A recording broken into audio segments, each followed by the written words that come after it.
Elden Ring Nightreign is a new standalone Elden Ring spin-off type of game. It is a co-op action survival, which you could classify this as a roguelike, which all the things that we have learned about it thus far, it definitely seems like it is going to be one. Now, it is a 3-player online game, but you actually do have the option to go solo if you wanted to do so, but it is definitely balanced around the multiplayer experience. Also, there is no PvP as well. Now, it is going to be releasing next year for all platforms, and no, I do not believe there is going to be any types of story mode. It is pretty much just a pure co-op type of game. It is also not a free-to-play game. It is actually going to be a purchasable game, roughly probably the same price as Shadow of the Erdtree was. And it is definitely not a sequel and very much a spin-off in like an alternate dimension, because as you can see here, we have bosses from other games and NPCs from other games just merged into this one. Now, if you're a person that is disappointed by this announcement, don't really be too concerned, because they still have multiple other games in the works. And I'm sure that their next type of Souls game to come out is probably going to be the following year. Now, the reason why they probably actually decided to make a co-op game in general is because they wanted to branch out. They probably end up making some type of co-op game later in the future, or they probably want to build upon their next game and have this more co-op based experiences and have it be a lot more smooth and fluid. So probably making this game is going to serve as a nice foundation for them to build in the future, because this game will eventually end up getting drowned out by that one, as they did say that it's not going to be a live service game. Now, the reason why they still called it Elden Ring and why we have all these other different types of bosses from the previous games is because why not? They're going to be using all these assets and the likeness of games like Dark Souls and Elden Ring just to sell the game. They could have very well just called this something completely different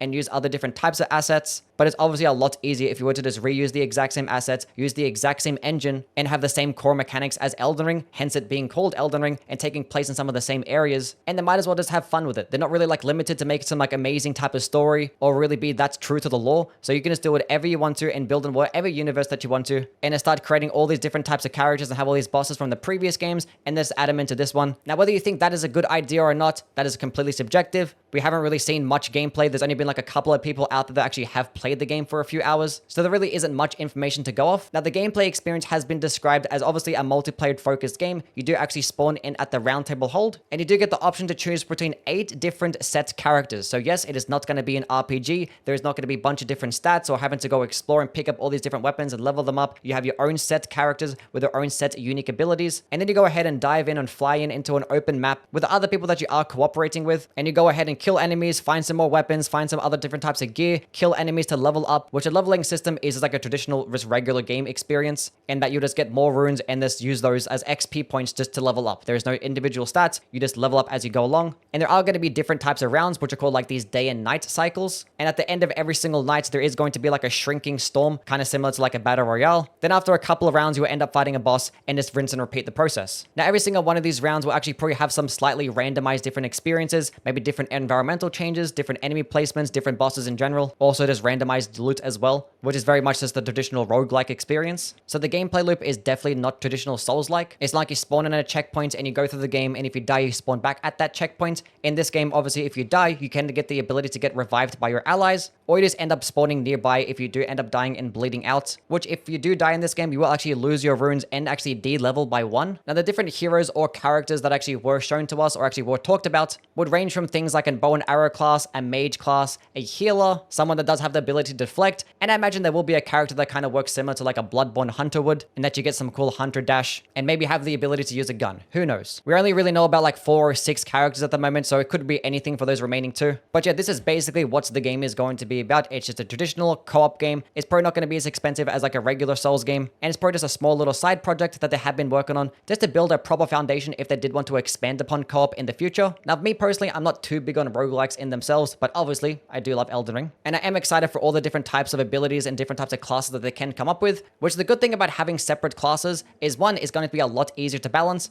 and you can actually go as hard as you want to. When it comes to like Elden Ring in the base game, you're kind of limited as to how like fast you can actually have your character be, and all the different types of like playstyles have to be somewhat balanced. But for this thing, you can have completely different types of playstyles. Some characters can be extremely fast and jump really high. Also, there is no fall damage in this game as well. But you could also have some other characters that is predominantly just focus on healing, and it's not going to be some tedious task in terms of just getting FP. These abilities are probably just going to be on cooldowns. So it is going to be pretty exciting to see how innovative they can be with the different types of classes, because it is something that they haven't really done in the past. But what I do believe is that this game basically just guarantees not an Elden Ring 2 and probably not an Elden Ring DLC either. They're probably not inspired to make something like an Elden Ring 2, but they still wanted to actually play with the IP due to how successful it actually is, and I guess they just wanted to make a roguelike type of game or some type of multiplayer game as well, and it just made sense for them to just put it inside the Elden Ring engine and use all the assets that they already used beforehand and try to build something a bit more creative. I know a lot of people will end up complaining about just reused assets and what's not, but I guarantee the other two games that they're probably working on right now are going to be a lot more original, but this is probably just something for us to play with until we actually get to that new game, which honestly I am not mad about at all. Hopefully it doesn't take too long to get released. It's probably more likely than not going to be late next year, but there will actually be some network tests a bit earlier on, and these network tests will actually be open to the players,